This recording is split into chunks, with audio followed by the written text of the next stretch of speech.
जी हाँ, प्यारे बच्चों, कैसे हैं आप सब? आशा करते हैं आप सब बहुत अच्छे होंगे, बहुत मस्त होंगे। तो ये ऑनलाइन आर्ट क्लासेस पे आप सभी लोगों का बहुत बहुत स्वागत है। हम ये पहला वीडियो लेकर आए हैं और आप चैनल को सपोर्ट कीजिएगा, अच्छे से समझिएगा टॉपिक को। आज के क्लास में हम मुग़ल साम्राज्य के बारे में पढ़ने वाले हैं, जो चैप्टर 9 में है। हिस्ट्री का चैप्टर है, यह चैप्टर 9 में है। क्लास 12 का ये सिलेबस है, हिस्ट्री चैप्टर 9। बात करें आपको ऑनलाइन आर्ट क्लासेस पे क्या क्या मिलने वाला है, तो ऑनलाइन आर्ट क्लासेस पे जो है आपको जितना भी सब्जेक्ट है आर्ट स्ट्रीम का, वो सब चीज़ जो है आपको मिलने वाला है। हर सब्जेक्ट, यहाँ तक कि आपको मनोविज्ञान, गृह विज्ञान, ये सब चीज़ पढ़ाया जाएगा। साथ साथ भूगोल, राजनीतिक शास्त्र, आपका इतिहास, हिंदी, इंग्लिश, ये सब पढ़ाया जाएगा। यानी कि आर्ट की जो है बेहतरीन तैयारी जो है इस पर कराई जाएगी।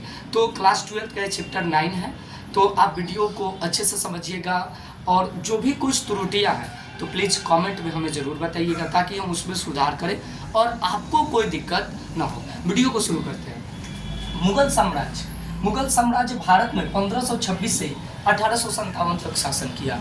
बातें करेंगे मुग़ल साम्राज्य की स्थापना कैसे हुई, किसके द्वारा की गई थी मुग़ल साम्राज्य की स्थापना भारत में, और भारत में ये मुग़लों का आना कब से प्रारंभ हुआ, कैसे मुग़ल भारत आए और भारत पे आकर के 1526 से 1857 तक शासन किए।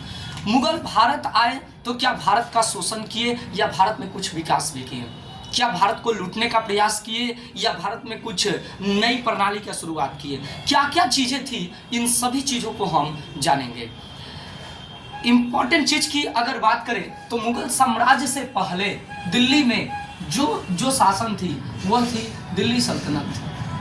भारत की बातें कर रहे हैं, भारत की बातें कर रहे हैं। जो भारत में शासन थी उसका नाम था दिल्ली सल्तनत। दिल्ली सल्तनत, दिल्ली सल्तनत की अगर बात की जाए तो इसकी जो स्थापना है, दिल्ली सल्तनत की स्थापना 1206 ईस्वी में जो है की गई थी। क्लियर हुआ बात?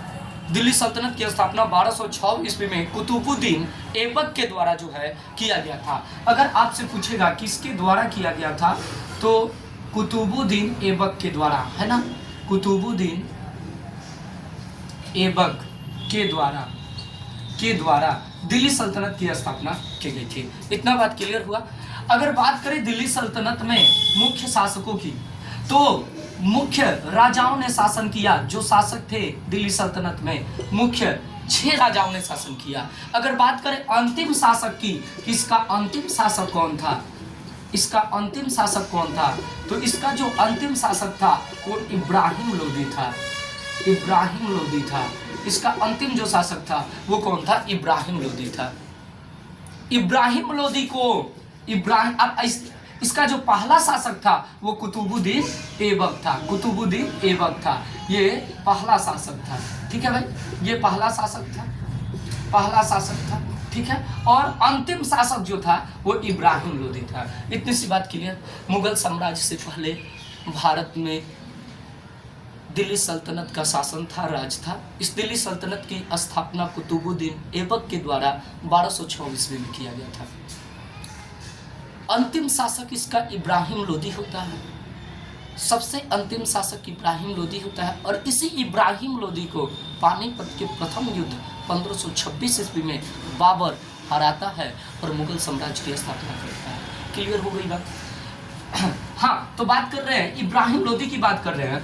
ठीक है भाई, तो अब देखिए अंतिम शासक ये था, और इस इब्राहिम लोदी को आता है बाबर 1526 ईस्वी में बाबर आता है, और पानीपत का जो है प्रथम युद्ध होता है।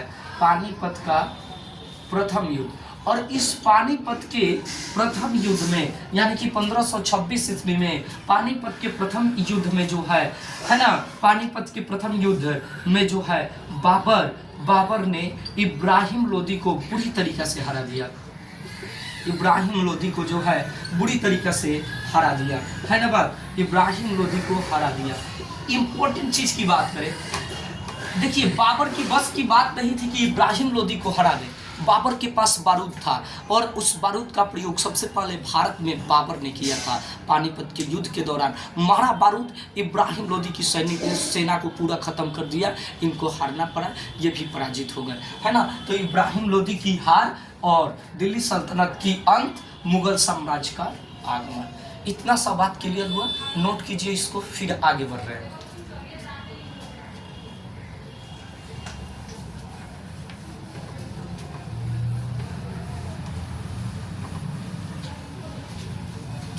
अब देखते हैं, अब देखते हैं मुगल साम्राज्य के बारे में। हमने अभी तक क्या जाना? हमने ये जाना कि मुगल साम्राज्य से पहले भारत में दिल्ली सल्तनत थी, जिसका स्थापना कुतुबुद्दीन ऐबक के द्वारा 1206 ईस्वी में किया गया था। दूसरी महत्वपूर्ण बात हमने जाना कि 1526 ईस्वी में जो है इब्राहिम लोदी को बाबर बुरी तरह से हराता है। इब्राहिम लोदी दिल्ली सल्तनत का सबसे अंतिम राजा था और उसको हराने के बाद जो है बाबर जो है भारत में मुगल साम्राज्य का स्थापना कर देता है। आगे वीडियो में बढ़ते हैं। अब मुगल साम्राज्य की स्थापना की बात करें, है ना। किस साम्राज्य की स्थापना की बात कर रहे हैं?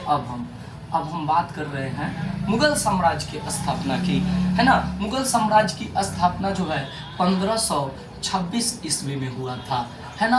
1526 ईस्वी में हुआ था। किसके द्वारा हुआ था? तो बाबर के द्वारा हुआ था। बाबर के द्वारा हुआ था, ठीक है, बाबर के द्वारा हुआ था। और एक और चीज बात देख लीजिए, बाबर के द्वारा हुआ था। और मुगल साम्राज्य का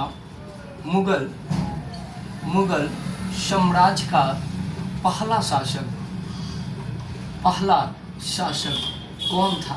मुगल साम्राज्य का पहला शासक कौन था? तो आप आंसर याद रखोगे कि बाबर था, ठीक है।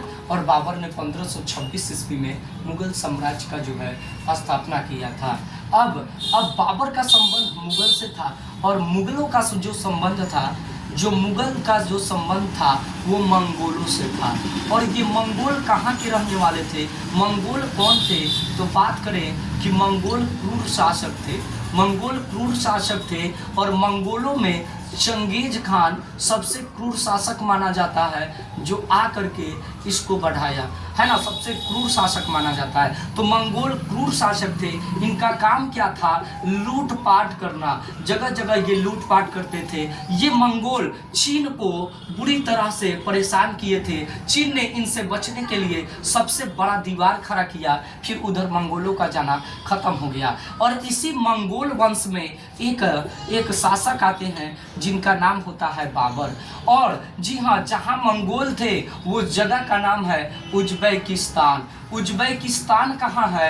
उज्बेकिस्तान आपका मध्य एशिया में पड़ता है।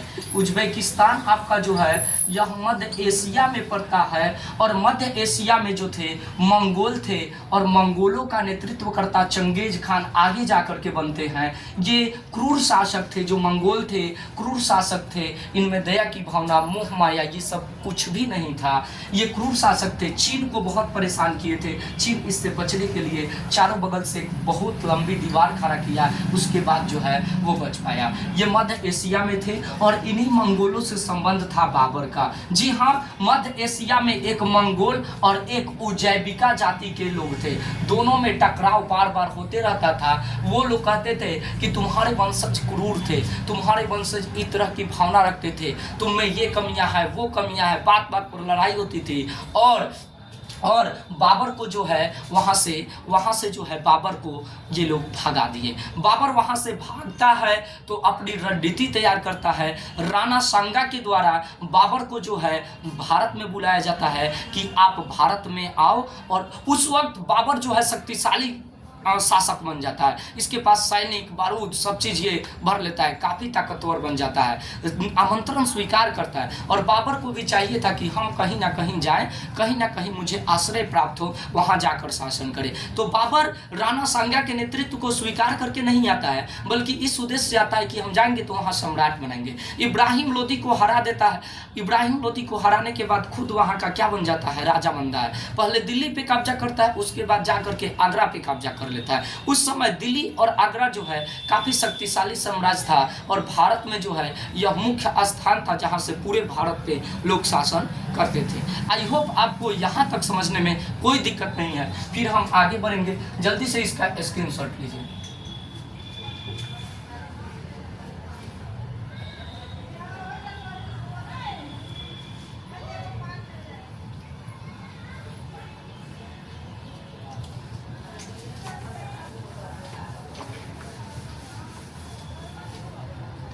अब हम बात करते हैं बाबर के जन्म के बारे में।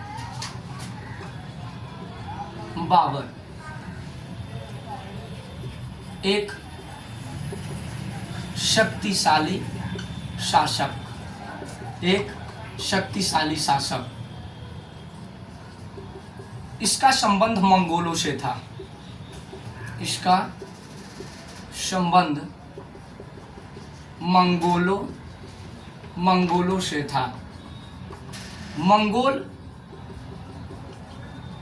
मध्य एशिया में रहते थे। मंगोल क्रूर शासक थे। मंगोल क्रूर शासक थे। इनका नेतृत्वकर्ता चंगेज खान था।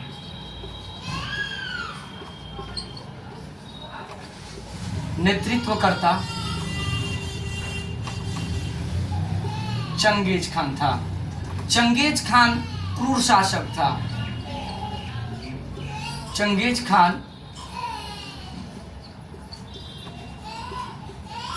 क्रूर शासक था। क्लियर? बाबर शक्तिशाली शासक था। इसका संबंध मंगोलों से था। मंगोल मध्य एशिया में रहते थे। मंगोल क्रूर शासक थे और इनका नेतृत्वकर्ता चंगेज खान था और चंगेज खान भी क्या था? क्रूर शासक था। आई होप आप समझ गए। बाबर कौन था? शक्तिशाली शासक था। इसका संबंध मंगोलों से था। मंगोल मध्य एशिया में रहते थे, बिल्कुल सही। और मंगोल क्रूर शासक थे और इनका नेतृत्वकर्ता चंगेज खान था और चंगेज खान एक क्रूर शासक था। आगे बढ़ते हैं। आगे देखिएगा, बाबर का जो जन्म है, जन्म 14 फरवरी 1483 ईस्वी में फरगना में होता है। फरगना जो अफगानिस्तान में है, जो अफगानिस्तान में है ना। बाबर का जन्म जो है यहाँ होता है ना। बाबर का जन्म जो है यहाँ होता है।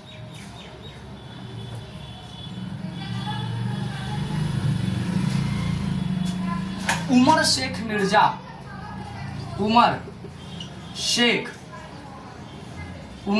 मिर्जा बाबर के पिता होते हैं। बाबर के पिता होते हैं, ठीक है। 14 वर्ष के उम्र में 14 वर्ष के उम्र में बाबर फरगना का शासक बनता है ना। यानी कि जब इनके पिता की मृत्यु हो जाती है, उमर शेख मिर्जा की मृत्यु हो जाती है, तो इनका पुत्र बाबर जो है फरगना का शासक बनता है, ठीक है। और इसको जो है मंगोलों से संबंध करके कि तुम्हारे वंशज क्रूर थे, वहाँ के जो रहने वाले कुछ निवासी थे, बाबर को वहाँ से भगा देते हैं। फिर बाबर का आगमन भारत में होता है 1526 ईस्वी में, और 1526 ईस्वी में पानीपत के प्रथम युद्ध में इब्राहिम लोदी को हरा करके मुगल साम्राज्य का स्थापना करता है, ठीक है। अब बाबर द्वारा कितनी लड़ाई लड़ी गई ये देखते हैं। आगे बढ़ते हैं। बाबर किया गया युद्ध मतलब बाबर ने कौन कौन सा युद्ध किया था, इसको समझेंगे, अच्छे से समझेंगे, बिल्कुल मजे से समझेंगे, है ना। इसका पहला युद्ध पानीपत का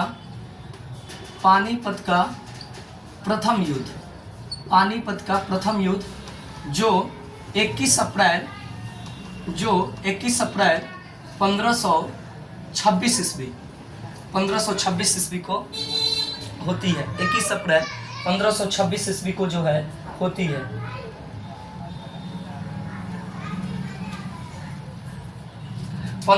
ईस्वी को। और पानीपत का ये युद्ध किसके बीच होता है? ये पहला युद्ध है, ठीक है। बाबर और इब्राहिम लोदी के बीच, बाबर और इब्राहिम लोदी, इब्राहिम लोदी के बीच, ठीक है भाई, जिसमें इब्राहिम लोदी क्या होता है, हार जाता है, हार जाता है, ठीक है। बाबर क्या होता है भाई, जीत जाता है, ठीक है, बाबर जीत जाता है और इब्राहिम लोदी क्या होता है, हार जाता है। दूसरा युद्ध बाबर द्वारा किया गया दूसरा युद्ध जो है 16 मार्च 1527 को खानवा का युद्ध, खानवा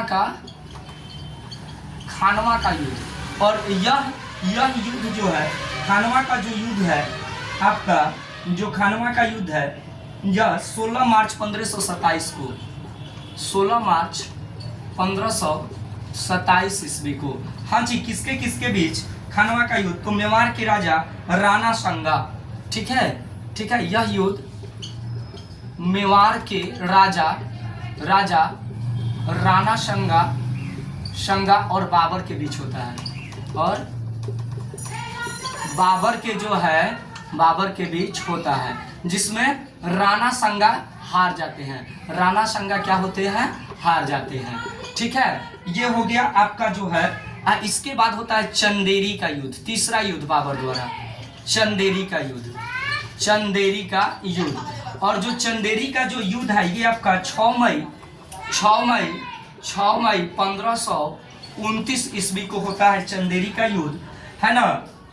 चंदेरी का युद्ध जो है 29 जनवरी 1528 को होता है, सॉरी मिस्टेक हुआ, है ना, जो चंदेरी का युद्ध है 29 जनवरी 1528, 29 जनवरी 1528 ईस्वी को होता है चंदेरी का युद्ध।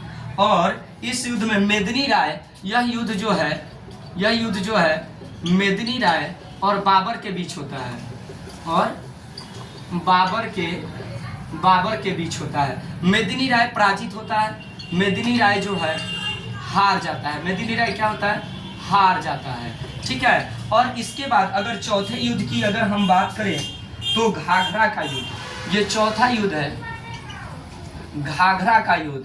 ये घाघरा का युद्ध जो है, ये घाघरा का जो युद्ध है ये होता है 6 मई 1529 ईस्वी को, 1529 ईस्वी को किसके किसके बीच होता है, तो महमूद लोदी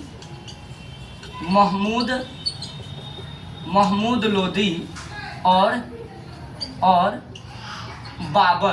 बाबर के बीच होता है, बाबर के बीच। जिस महमूद लोदी कौन था, इब्राहिम लोदी का भाई था, यह हार जाता है, ये 4 युद्ध बाबर द्वारा लड़ा गया।